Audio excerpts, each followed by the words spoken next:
Okay, so I'm gonna begin to develop the face, build this basically flat shape into a more sculptural form.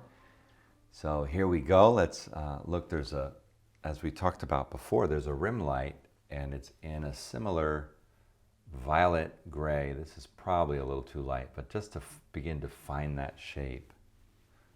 Let's locate it. I'll pull back just a bit. Let's see if I can find something that's just a little less.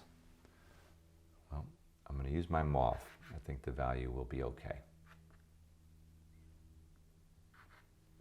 Right in on this jaw.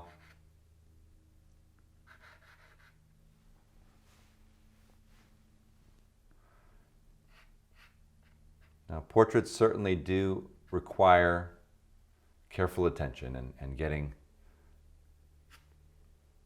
those proportions to sit correctly. So sometimes I'll just dial down the speed and I'll just, allow myself to build these shapes.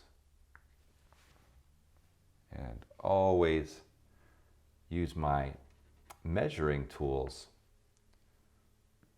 to ensure that it's moving in the right direction. It's amazing sometimes what you think you're doing and what your mind tells you, if you just do some measurements, you're shocked to discover that what it actually is different than what you think it is, basically. That's why we work as visual artists at learning those visual tools to draw what we see, not what we think we see. Okay, I'm going to bring some kind of reddish sienna reds into the skin as well. There's lots of deep, rich reds in the skin color.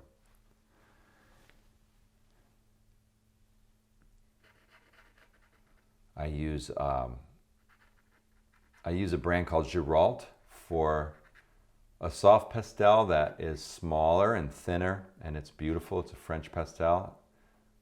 So it works nicely alongside of the really thick, fat, square pastels as a pastel that certainly falls within the category of soft, but it has, it's a little easier to manage at times in terms of the size, and it's not as buttery soft, so it's good for build up. So I'm seeing this kind of warm red through portions of the face, and I'm just responding to that, building that local color. One of the beautiful aspects of the black and brown skin, you get a lot of reds and oranges into the midtones and into the natural skin pigmentation, and then you get these gorgeous, cool highlights. So I've got to pull that ear back out a little bit. Where'd that ear go? We're going to put it back in. I must have gotten excited when I was painting.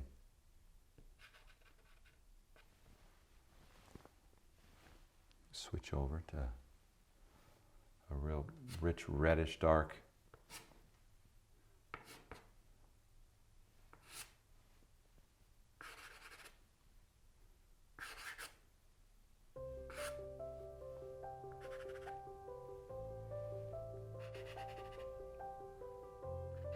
Some deep rich red in the ear.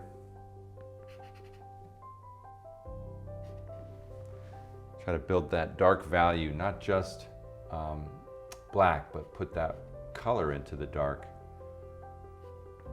as well.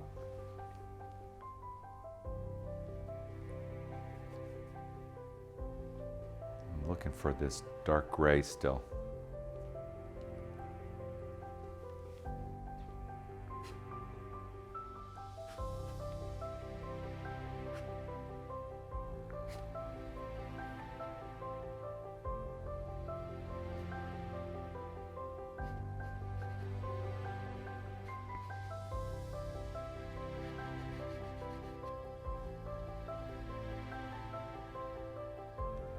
So right under the banana leaves. We see some of Evelyn's hair. It's very dark, sometimes goes towards blue or gray.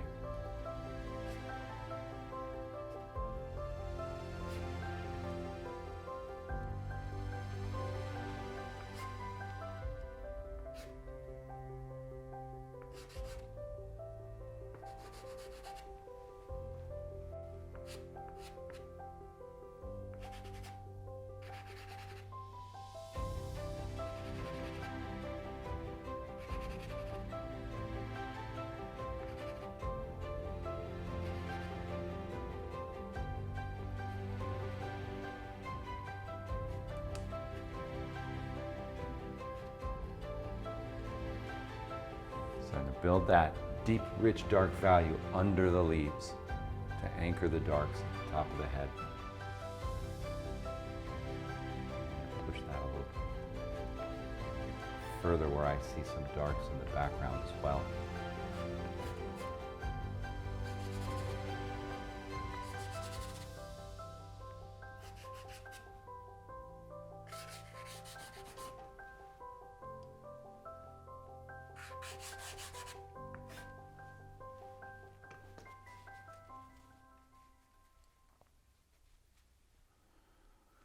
I'm looking for those dark browns to begin to build a little more of the subtle transition of value in color.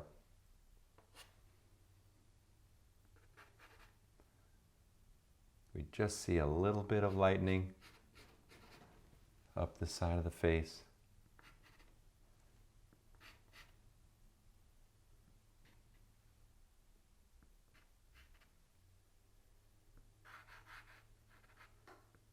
Down that jawline, it gets rich again through here.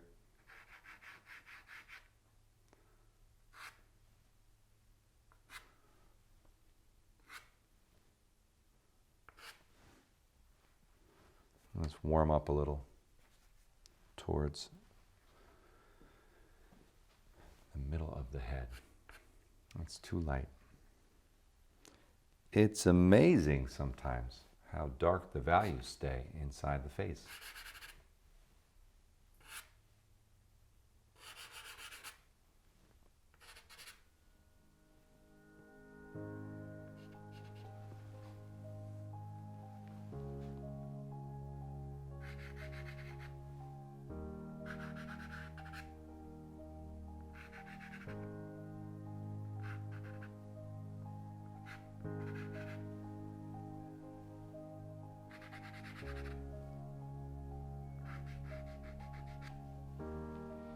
Okay, I'm actually gonna grab a black hard pastel and find the eyes so I can build the next pass off the eyes. Grab a black.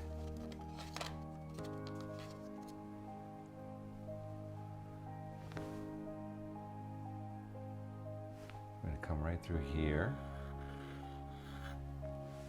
And big, beautiful eyes. One eye's going to be there. And one eye's going to be here. And we've got this wonderful eyelid and eyelash line.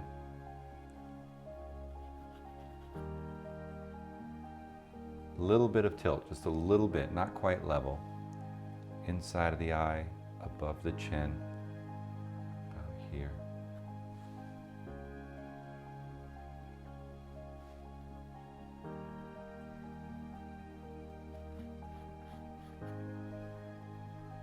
Checking through the whole picture, look at the whole scene, connect little things to big things. So an eye as a shape is little, and I want to connect it to the whole. I don't want to just measure the eye and then find out later that it's not quite right in relation to the whole.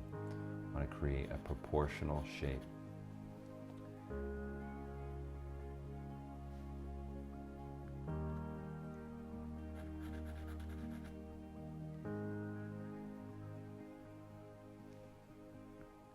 Up over here.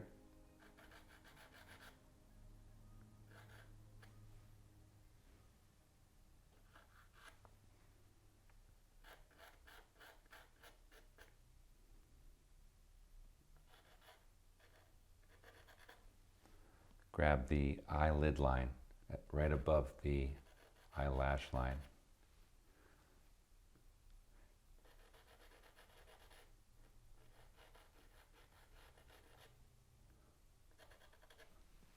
And I'm just looking at where do they end in relationship to the whole face, right about here.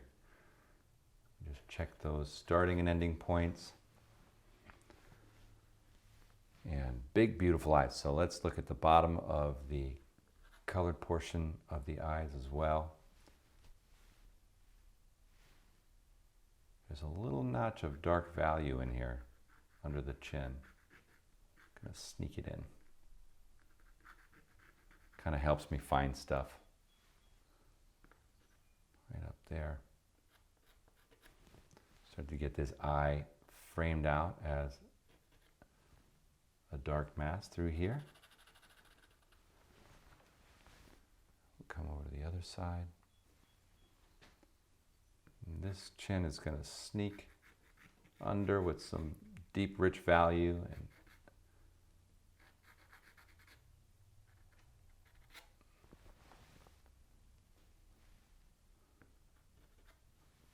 go all the way up to the top of the painting, see what's above the shape as well as what's below it.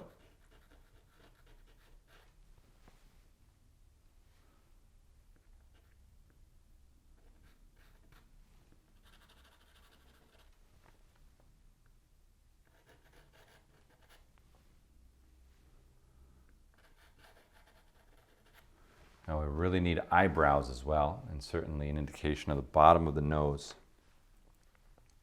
I'm going to switch over to a bit more of a violet. I don't know if it'll show up. Not quite, so we'll stick with black just to get a mark down.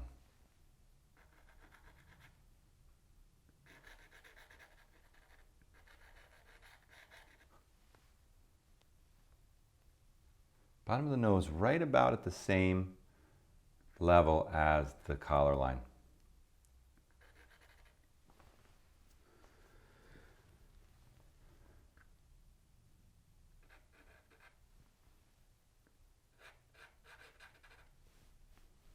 This beautiful red Giralt, just to bring some more color into the skin.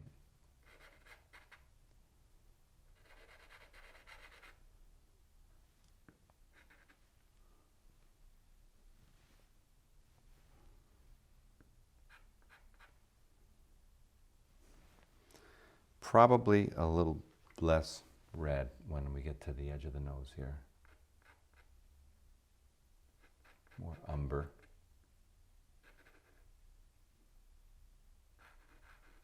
And I got to layer cool lights over this color soon as well. I'm actually going to shift a lot away from that red for a moment. Just use that cool mauve. What do I mean when I say warm and cool? The warm colors, red, orange, yellow. The cool colors, blue. Certainly green, moving away from yellow towards blue. So usually it means there's more blue in it when I'm cooling it down. It could also mean that there's more white in it, which cools the color down. Adding black to a color certainly neutralizes it and grays it down.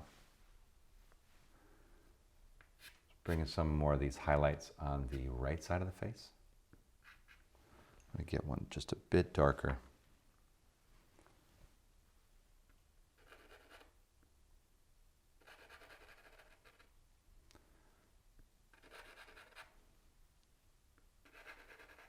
Right at the edge of the nose before it goes from a little bit of light bouncing under into the face to that darker side of the face. We've got that violet transition.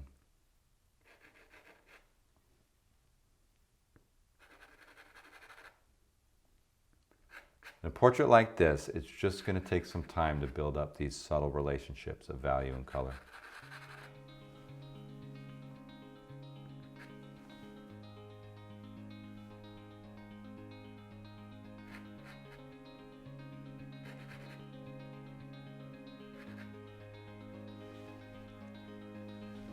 Switch over to my red for a moment to grab the nostril on the shadow side of the face.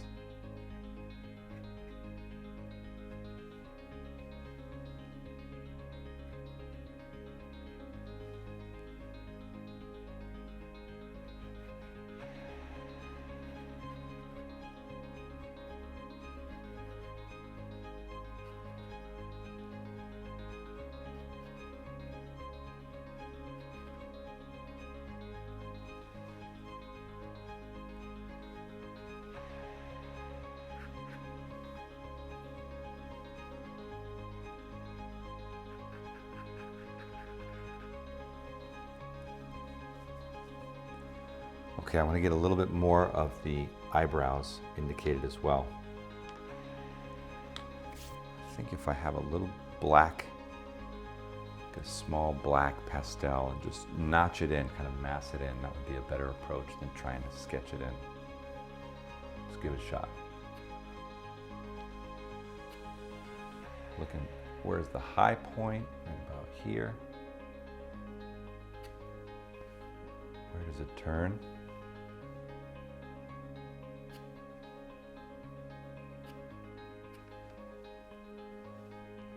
Nice, rich black.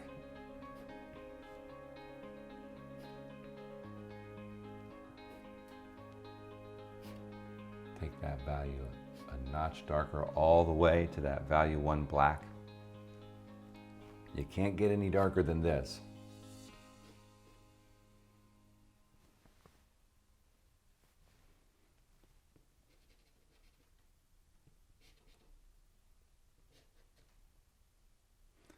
Okay, let's do that other side. Now, faces are not always symmetrical. Often there's an asymmetrical relationship between one side of the face and the other, and that is the case here, where a lot of this is a little higher on my left and a little lower. The eyebrows are a little lower. So we pick up on that.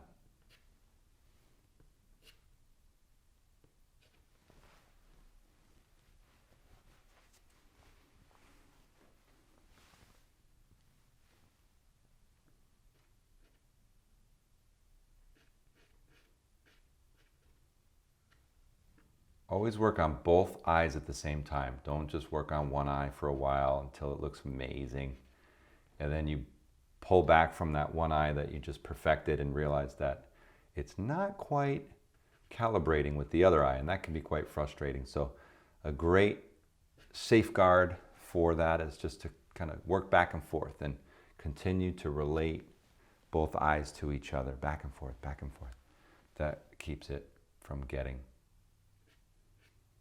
well, quite frankly, from having a cross-eyed portrait.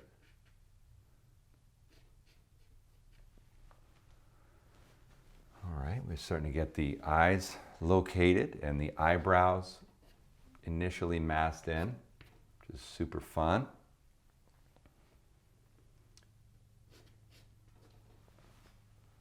We need a mouth, don't we? See if I can initially grab the corners of the mouth and locate them here, right under the eye here, on the other side. So I'm looking for the corner of those pillars of the mouth, side to side. They'll be like ending points, right? So did you see I just checked that twice? Now I'm going to look up down by using my level line, and I'll find the height relative to the face that those ending points should be. So we're still just using those drawing tools. If this doesn't make any sense to you, I wrote a book called Beginning Drawing, and in it I explain all of those basic foundational principles. Go and get it, it'll help you out.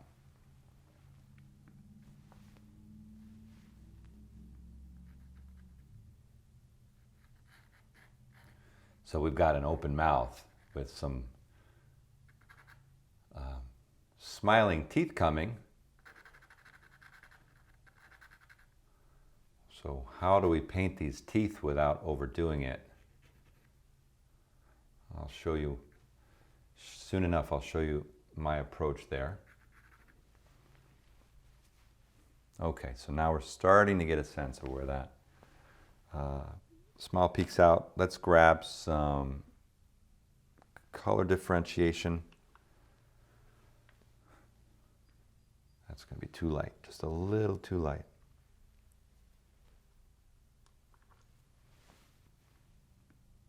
It takes a lot of discipline when you have a dark value painting not to overly lighten things, because it's almost a natural impulse to use light for contrast.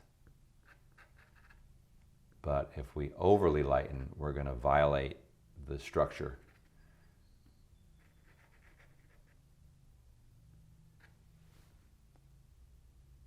Just checking again. Making sure that my upper lip is getting developed right where it belongs. So that's good, but I want to go a little, that color was great, but I want to go a little bluer, towards the blue family with this. And I'm looking around, I have a blue-gray that may work well. A blue-gray hard pastel. I kind of intersperse the hard pastels with the soft, and just, I use the hard for more of the little tiny details, and sometimes to scumble over other areas of the painting to get some texture to build, or to kind of blend something in. I'll use the hard pastels. See, I'm just adding a little shimmering blue-gray onto the lips.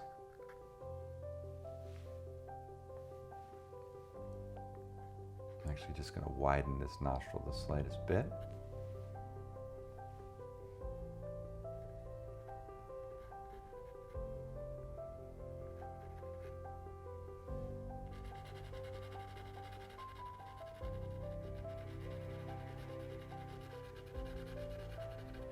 Add a little of this blue-gray into that warm red.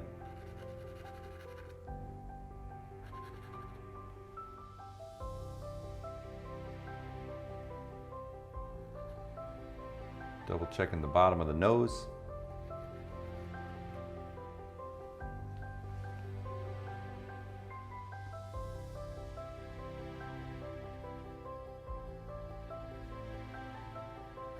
Come in, start to locate the whites of the eyes a bit. And as we do, I'm going to shift a little bit away from this gray into a flesh color.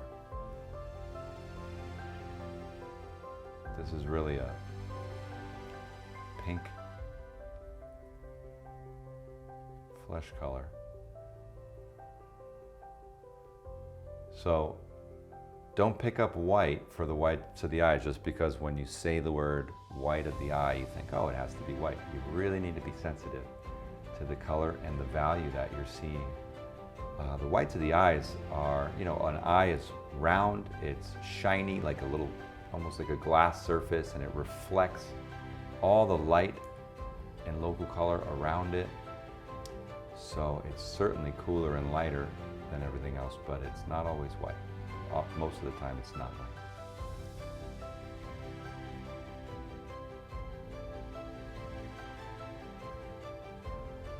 Starting to pull that out a bit. I'm going to switch over to yellow ochre for a moment. So I've got a little yellow ochre new pastel, and I'm going to just basically lay in the location of Evelyn's teeth with this. I think it should work. I think so. Teeth normally are not, you know, I don't think she's gone to the dentist for her teeth whitening anytime recently, like some of you get to do. So the teeth are often a warmer color. And again, we're going to have to make this kind of sit within the portrait appropriately. So we'll probably have to do some layering to make it make sense. What I'm looking for is just the framing of a basic shape. I just want to basically lay in the shape and location of these teeth. Whether I'm working from life or from photos, I try to work the same way, and I'll tend to do my little measurements over here and bring them right over to my working surface very fluidly. Maybe I'll just rub that in a bit to knock it in, knock the grain down.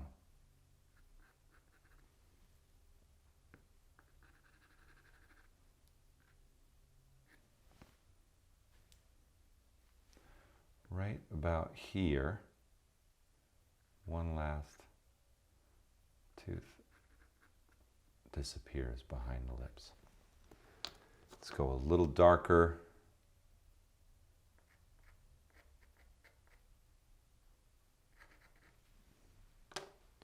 Even still, I probably have like an umber. There it is. Kind of a sepia color here. Now we always have to be careful with these divisions between the teeth. I would say try to understate them. Try to pull back the value a little bit, and you know, once you know you really need it, you can put it in. This is a pretty big gap that I'm going to end up dealing with between Evelyn's teeth. So, and once I'll put information in, I might knock it back. I might hit it with a brush or scumble it, just knock it back so it becomes less of a statement. The sepia is a nice color just to scrub in next to some of the other violets and reds. Operate like a glue and kind of connect them, glue them together. I actually think this would work well to go into the whites of the eyes. Some more just around this side.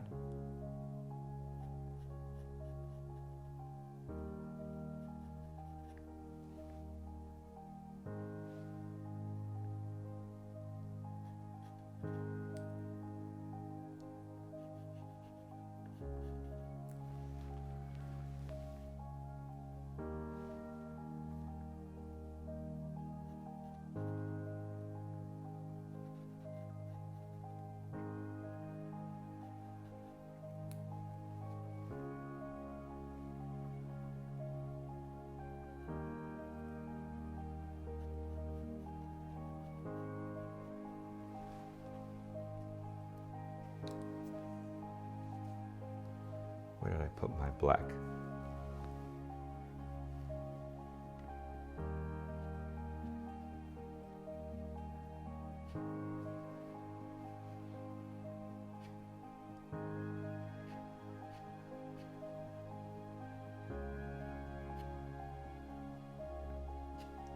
There's a bit of a dark shadowing right under the eyes as well on the outside.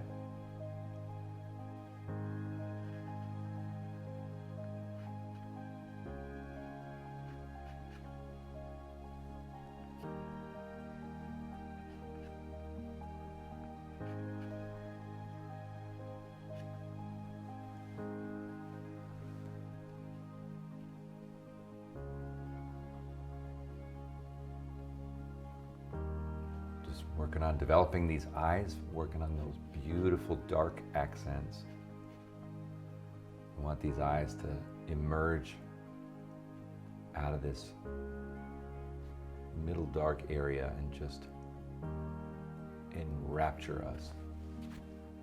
So a nice, strong, rich black here just to build that value. We can add some color to it as needed. Nice, and just a bit of the hair on the top right as well. Okay. Let's bring some deep rich red into the face.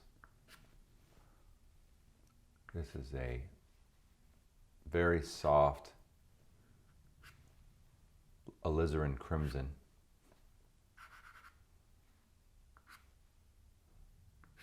Cut in with that lip. So we're going to continue to build this form turn from this side of the face that's receiving light. There's a real rich core shadow through here that has deep rich reds. I want to build that up.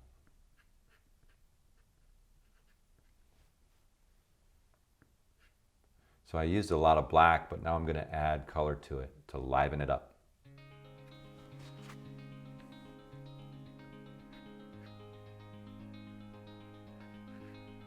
As we put that yellow ochre in for the teeth, now I'll push the dark value of the lower lip underneath it. Get some contrast. Squint, squint, squint, just checking those relationships.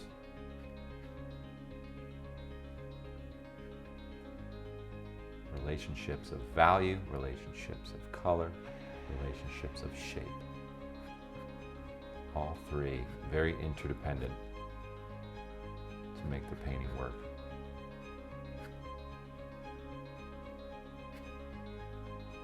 On this left side of the lip, it's in shadow, so I'm getting that underside of the lip in shadow here. And this isn't the best instrument to do it with, but if I can just get that little notch under the nostril to read, that would be nice. That whole kind of upper jaw area in shadow.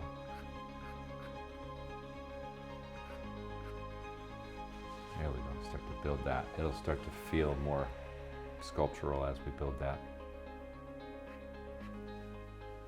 Wonderful little turn under the lip that shows you that pouty shape. And then we can go back to the warm browns and reddish browns on the chin. Sometimes I'll just kind of scumble over stuff with one of these hard pastels just to shift the color and value slightly.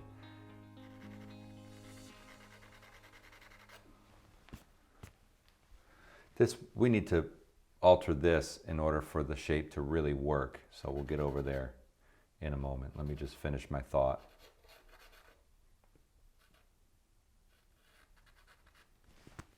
Checking that. Yeah, okay, just a little too low. Come up in with the background color, which we will add some, maybe we'll add some blue to it. Pop it out a little.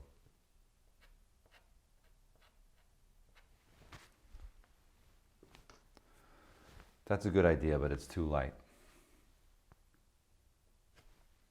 Maybe we'll go just a little deeper into the mid-tone.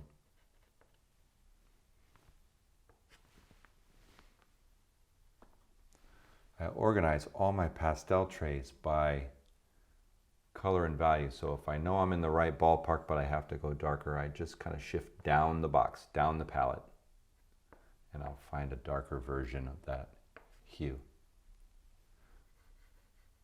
Here we go. I've got enough pigment on the surface now that you'll start to see me model things. I might blur an edge a bit. I know you're all wondering, to blend or not to blend? Well, yes and no. You should occasionally blend, but no, you should not blend as well.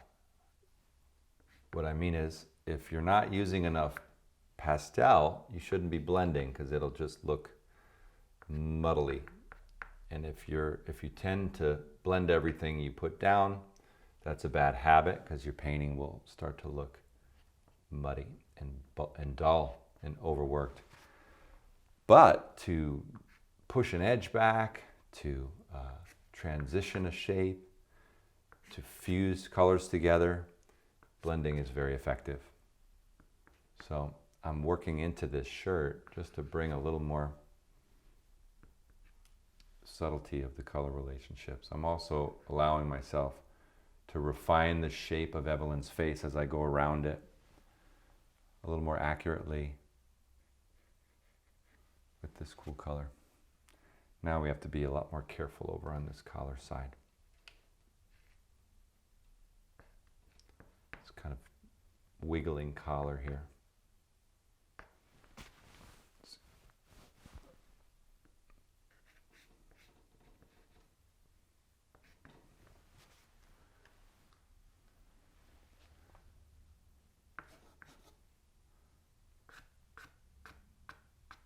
Just maybe an initial indication of some striping on the blouse.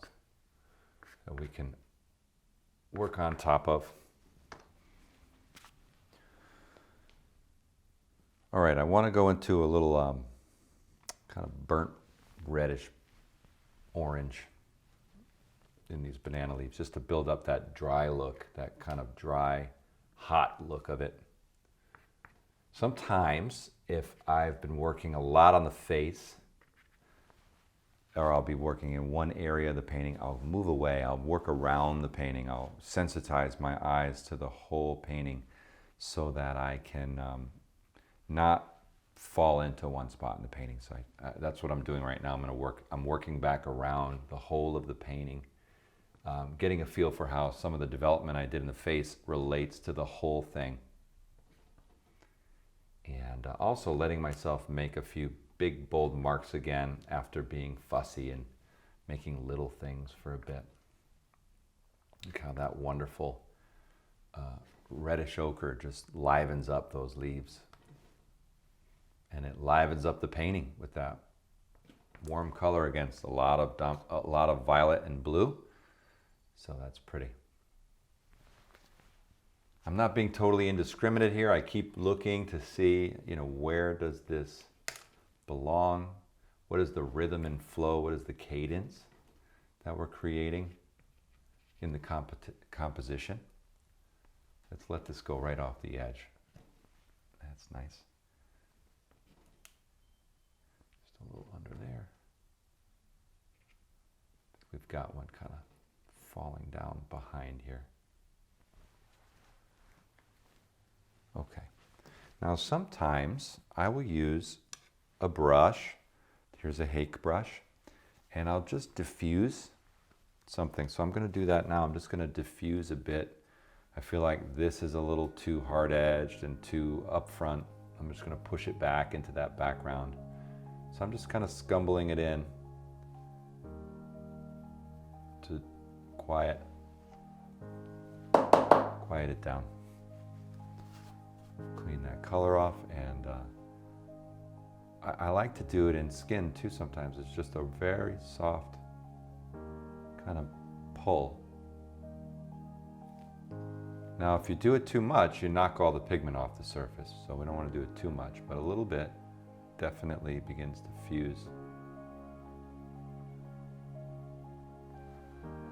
So you can see how that just fused that area in a nice way. Oh my goodness, I'm letting out too many of my tricks here. Uh-oh.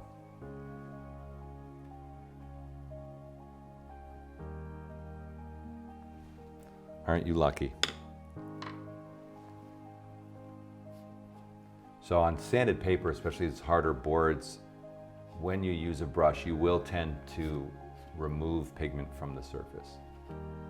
And that can be a good thing as well, to open up some surface for more pigment, especially if you've overloaded it with a color that you don't really want there. Utilizing the brush to knock it off is a great technique.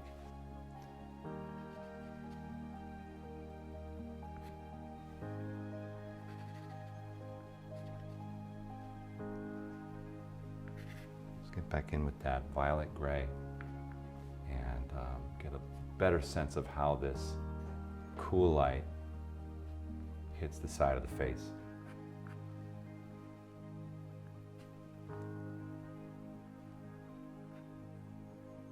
Squint, squint, squint, ensure that this value is correct.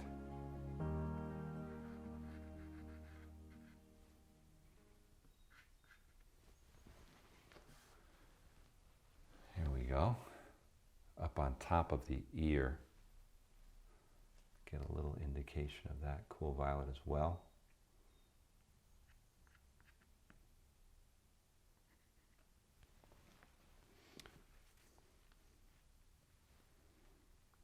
I'm going to go a little lighter.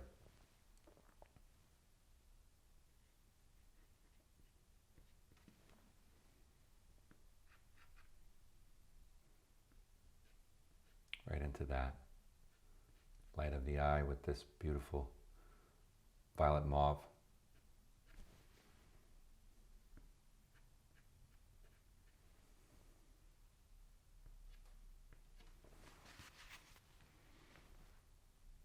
Sometimes I'll just touch it with my finger to knock back the value. Remember, we've got black underneath, we've got dark underneath, so if we push it, we'll probably go back to something a little darker.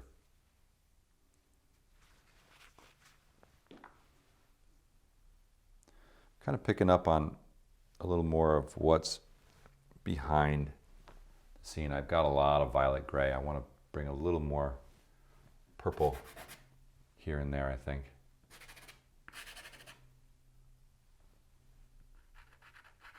Bring that into the ear as well.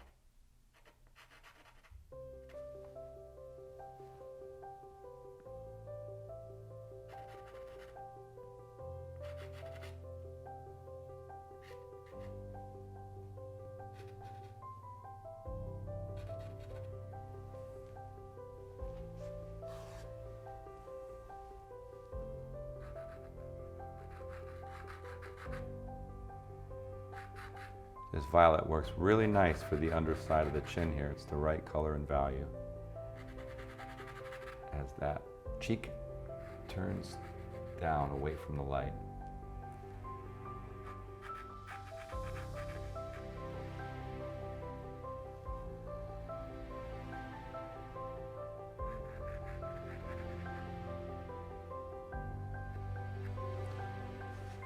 There's a lot of purple in this painting in different ways.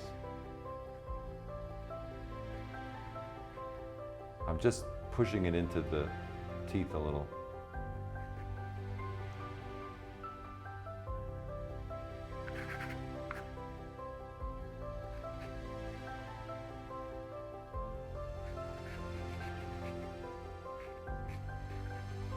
Drawing out a bit of the collar on the dark edge.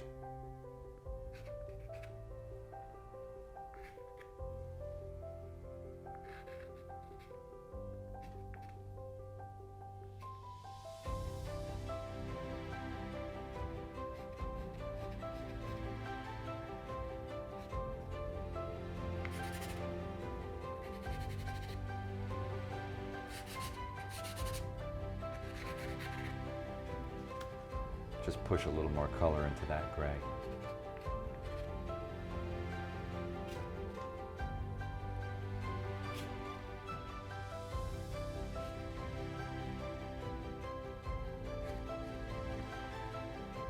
I'm going to work this violet into the middle dark edges of the leaves.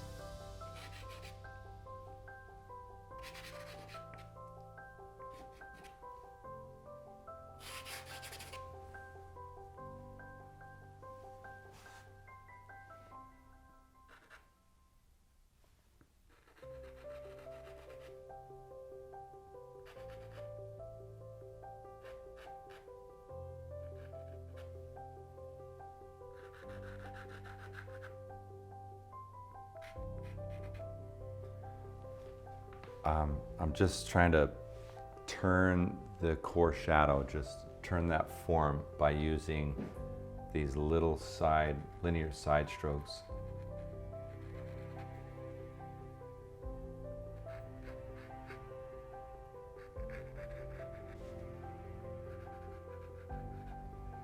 Just get a little more detail in and around these eyes.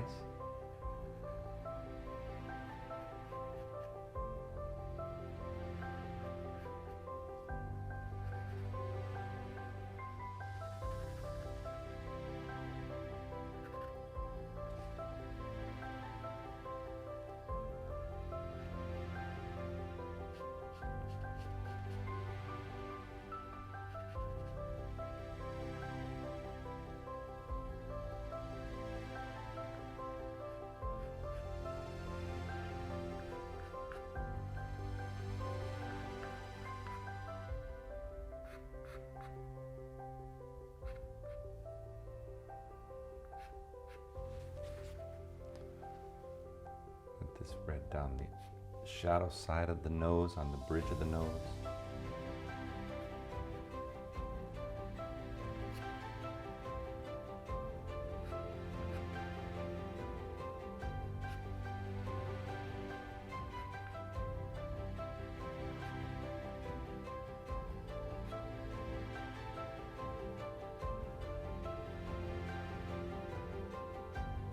touch of this chin turning under as Evelyn smiles at us.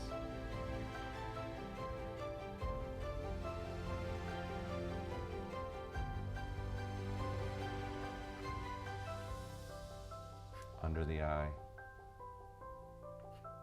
up into the eyebrows, and then just need to chop in on this ear with some red.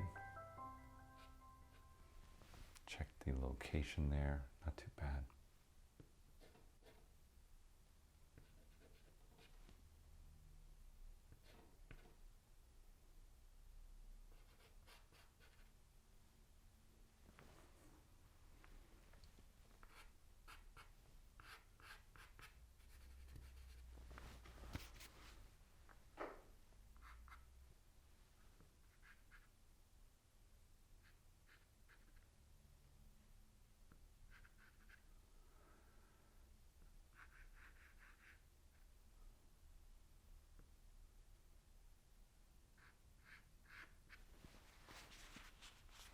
So this dark red is giving us a lot more clarity around those darks.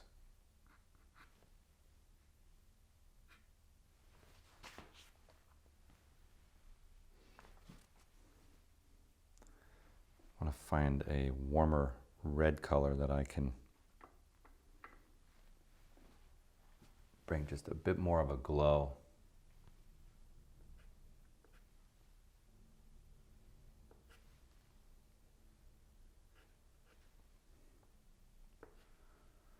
I'm using a very, very light touch and just dragging this soft pastel over the surface to put a little bit of that red onto the surface.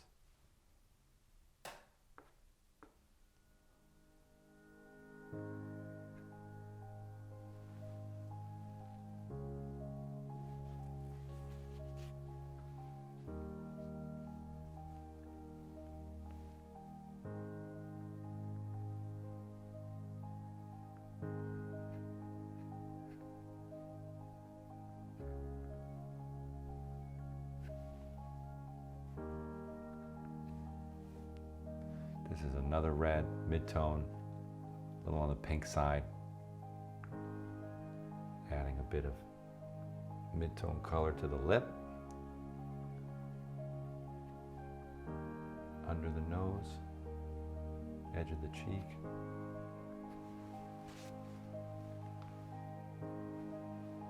Maybe just the slightest bit inside of here.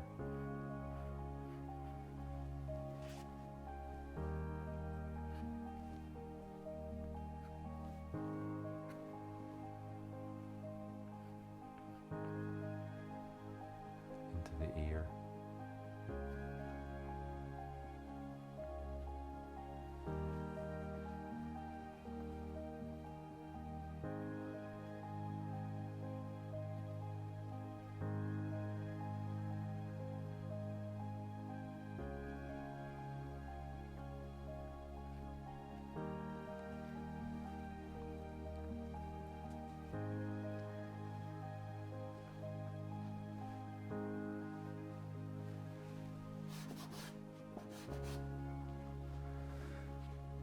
I really like that color. I want to be careful not to overuse the pink. Just found another red. Just sneak it in. Probably enough right there.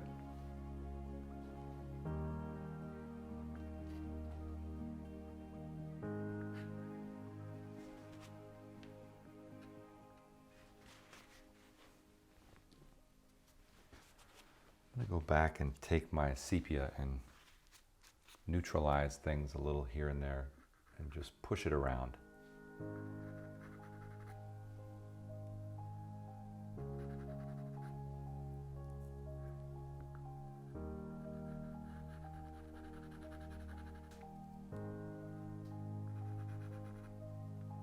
Nice shimmering light on the upper lip.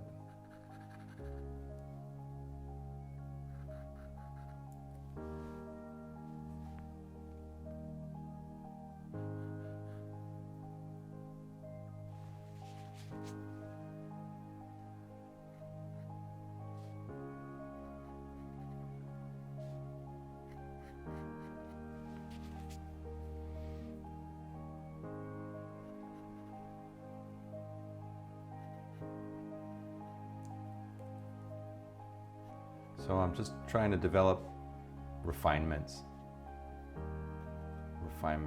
in the shape and in the color and value.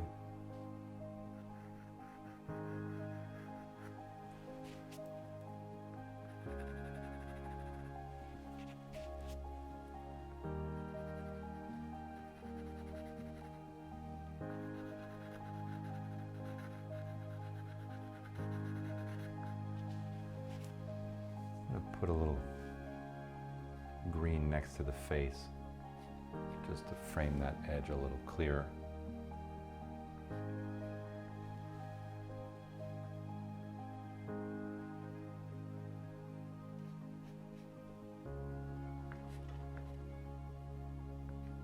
It's nice. Let's go a little darker. Is that darker? I don't know. Let's go darker than that.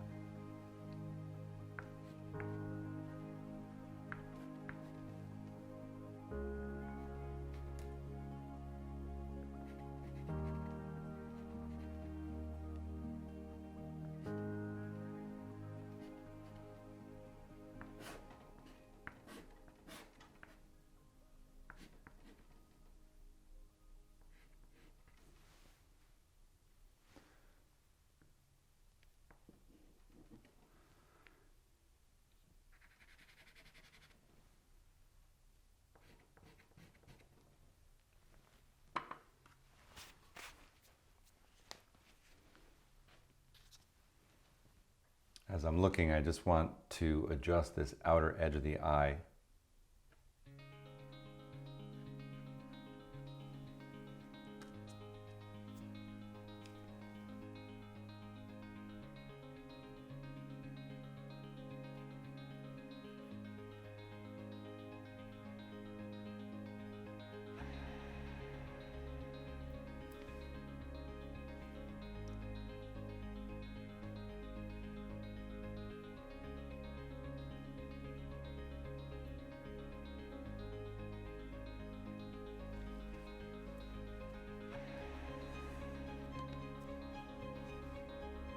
Get that just a bit bluer.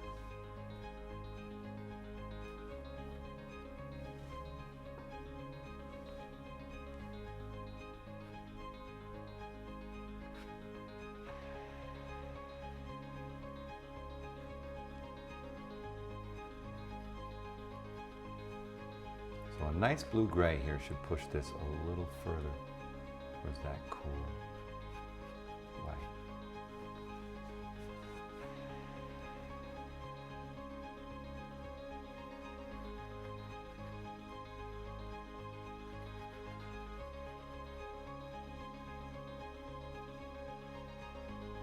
Sneak a little of that into the eye.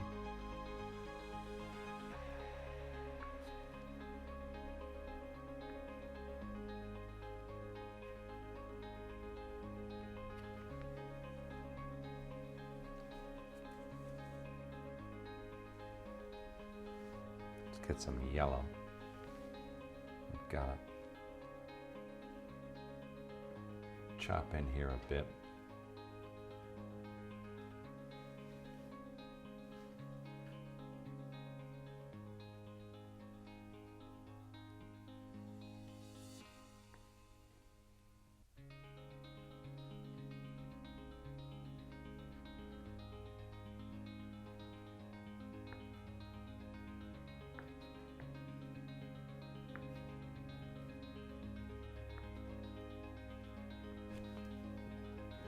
Look at that beautiful color.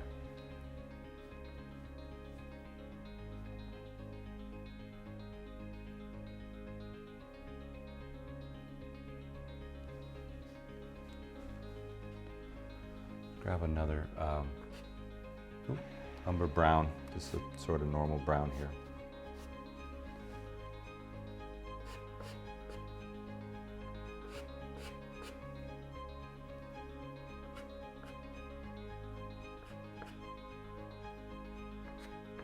I'm just using that side of the pastel to push in on some of the more colorful colors and just mute them.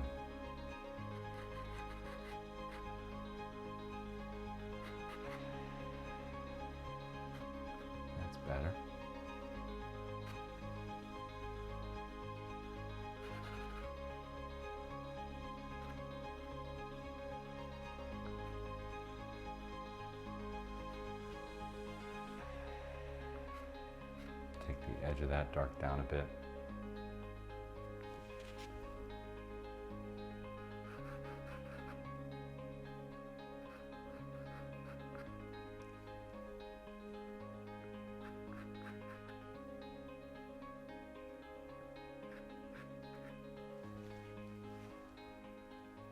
Right through here we can transition this. This is a bit of an awkward transition.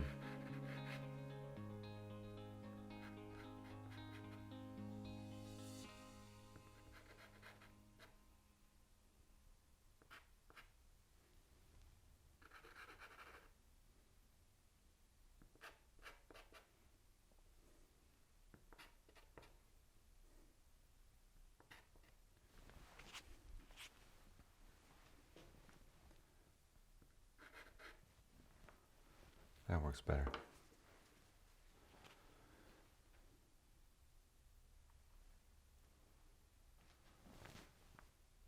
This is probably too light. I keep wondering how I can get more orange into the skin. Let's just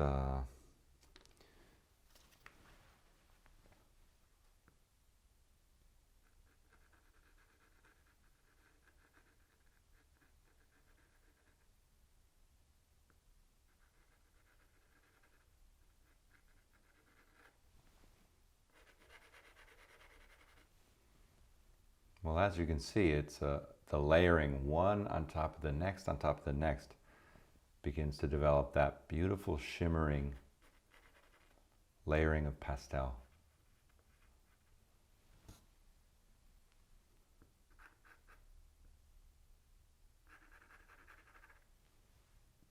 Where the oil painter mixes wet into wet, the pastelist layers pigment over pigment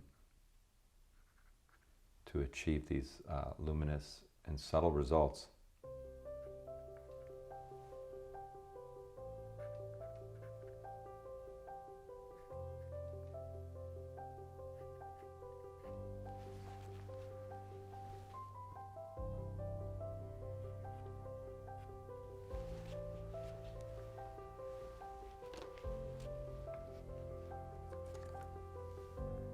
Grab my black and just clarify once again, lash line, lid line, eyebrow. You know, the eyebrows are so important. They tend to communicate the intellect. You know, if you're going to see curiosity on the face, that sense of inquisitiveness, that's going to be communicated through the eyebrows. Anger, confusion, communicated often through the movement of the eyebrows. So very important to get that shape, to communicate the right emotion.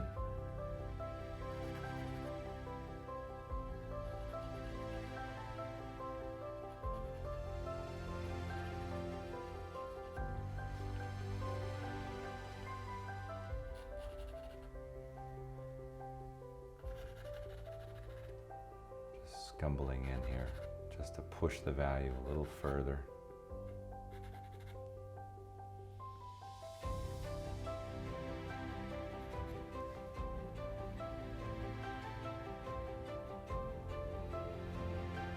Restate a couple things.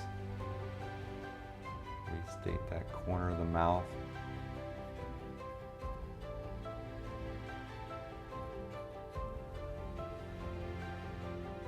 Sure, we've got a sweet smiling child luring us in, charming us, drawing us into the painting, into her world.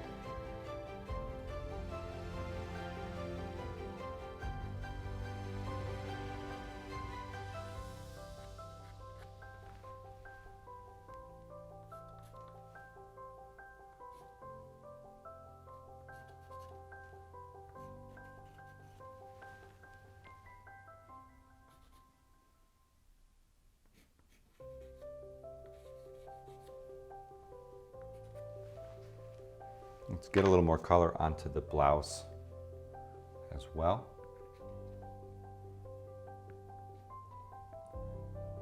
You don't need to give me an excuse to use turquoise. I love it. So here we go.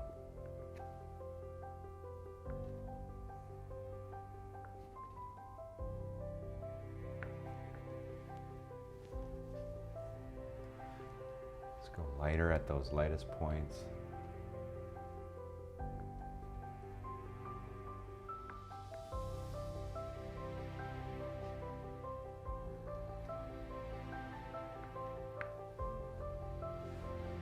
Other side.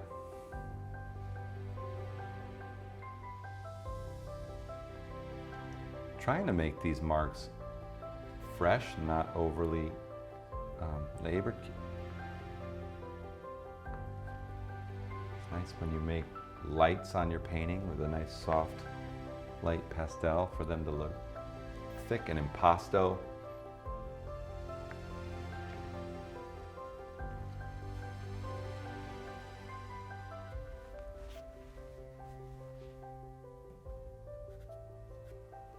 See how just a little bit of scumbling there with my pinky will diffuse an edge.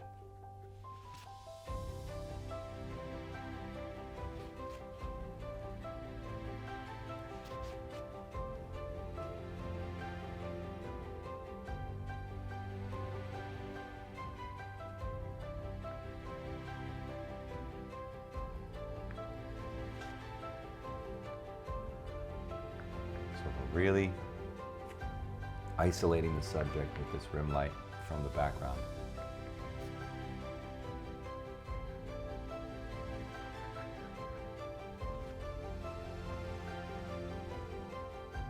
Go a little darker back into this middle light area.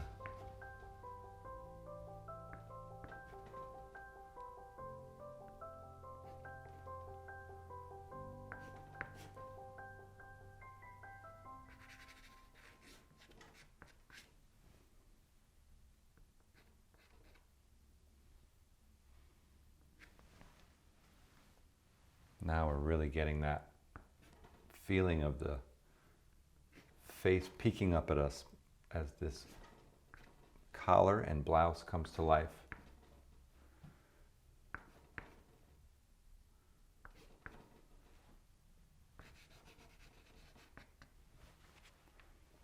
Just use this color here and there just so it's in the painting in a couple of other places.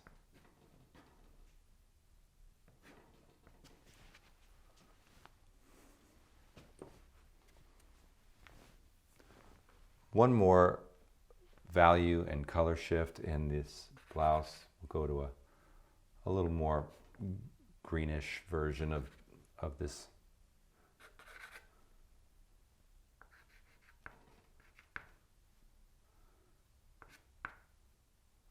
And it's lighter, so we get a little more of that striping.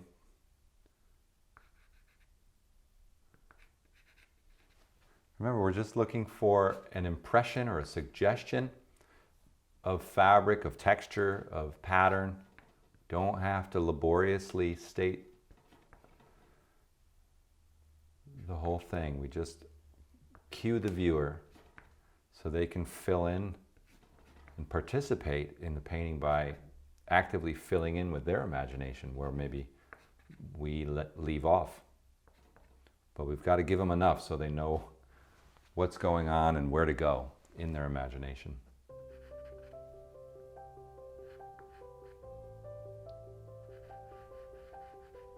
You know, this ear was a bit of a blob, so I'm just trying to refine that shape.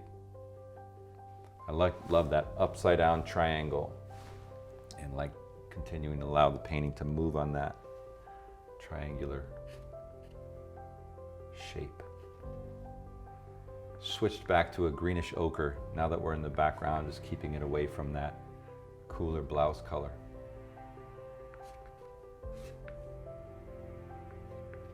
Love all these little tatters and edges.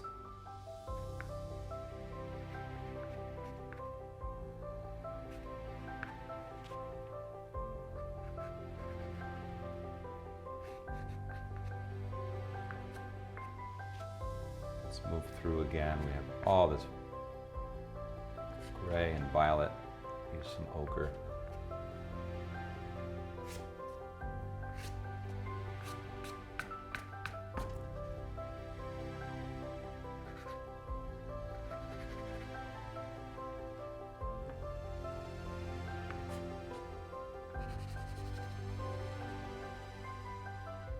little bit of grayish green. I'm just getting a feel for what's working and mixing background colors together. Back to this ochre just for a bit more up top.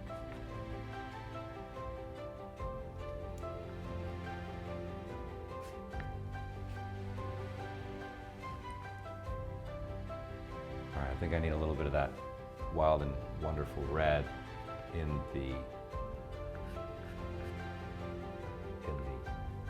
crown of banana leaves. Our princess needs a little more sparkle in that crown.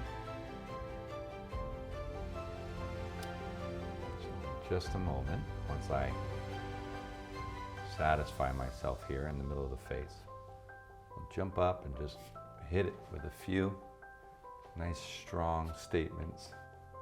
You know, these strong statements, they carry power and energy. So if you can make the mark assertively and leave it, you know, maybe it works, maybe it doesn't, but if it does work and you can leave it, it's going to convey energy in the painting.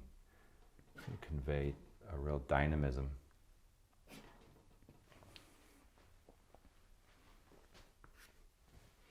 Just quiet down this transition of hue and value.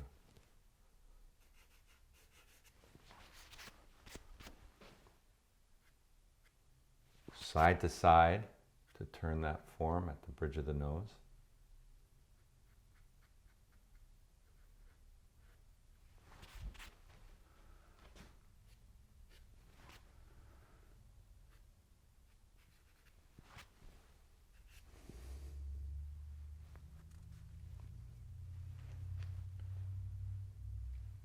Just a little bit of blue. I've got this button. It's really, that button's just negative shape of the dark paper underneath.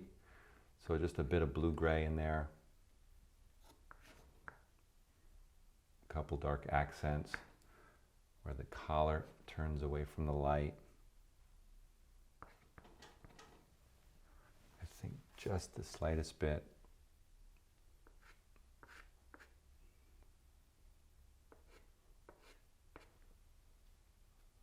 Seeing if I can get the slightest bit of shimmer on the forehead. It's gotta be, probably has to be done with more of the violet.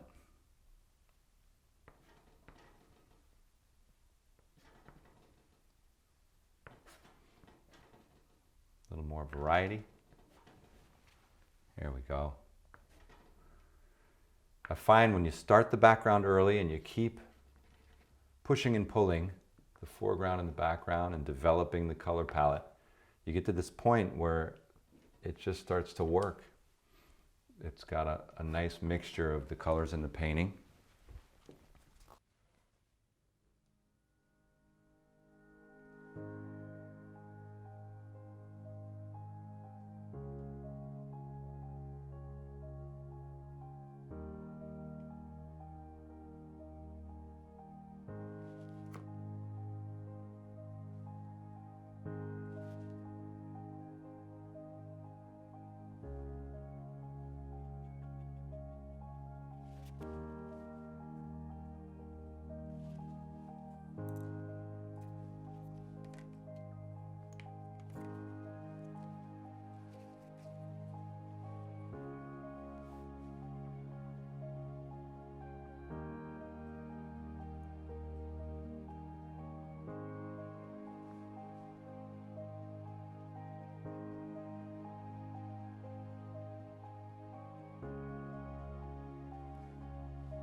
I'm going to make a few last marks here and then just call this demonstration finished. Just want to add a little flare to the blouse with a stronger turquoise just to pop it out. And right at the edge, at times it can be nice to have a little sparkle of that just to accent that up. Try something a little different, similar but different.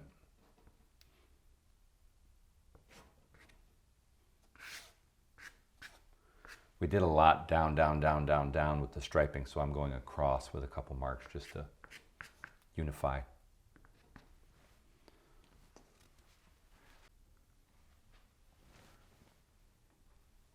Let's just diffuse a little bit of that warm red on the chin with some umber, some quieting with brown right through the lip, through the chin. That red will peek through, but won't be quite as dominant.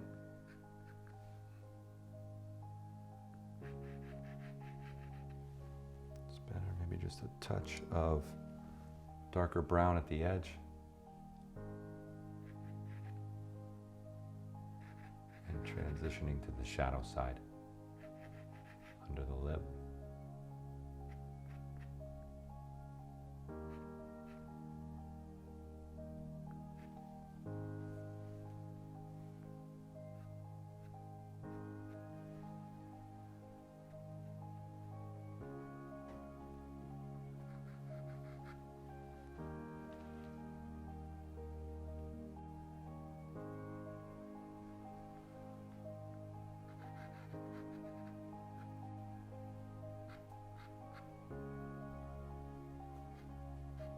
Well, refinements can go on for hours, but for the sake of our demonstration, I think we're right on the home stretch here. I wanted to show you how you could develop a portrait of a dark-skinned African child on this dynamic black UART premium mounted board, and certainly a very interesting process. I hope you found it enjoyable. I certainly had a great time painting with you, and this is how it's done, little by little, step by step, layer by layer. We brought the lights out of that black surface. How exciting that is. We went from our massing stage to our development and refinement stage. And you kind of build that wonderful painterly mark-making style. Lots of exciting works alongside that little more subtle detail. I hope you've learned a lot. It was a joy to share with you. So now get out to your easels. Maybe you'll try that UART black as well. It's fantastic. Have a great day.